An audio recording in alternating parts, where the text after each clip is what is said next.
Welcome to Blizzard Fire. We hope this video helps fire up your solution. You start by confirming prerequisites. Make sure mobile data is active and you have signal. Open Settings, tap Personal Hotspot, and switch Allow others to join on. Next, set a clear Wi-Fi password and glance at the iPhone name so you can identify it on other devices. Once done, keep settings open briefly so you can confirm connections and change the password if someone else tries to join unexpectedly. This is the foundation for sharing your connections safely. Now you connect devices. On the laptop or tablet, find the iPhone SSID and Wi-Fi lists and enter the password you created. If you're signed into the same iCloud account, use Instant Hotspot for one-tap connection.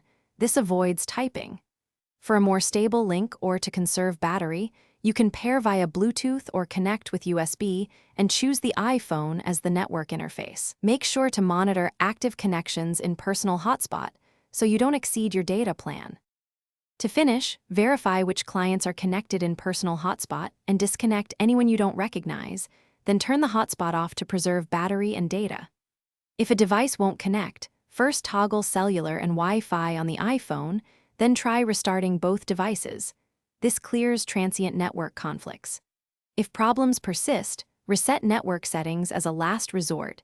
It restores defaults and often fixes stubborn pairing faults. But remember, it removes saved Wi-Fi passwords. Thanks for watching. If you found this helpful, don't forget to like and subscribe.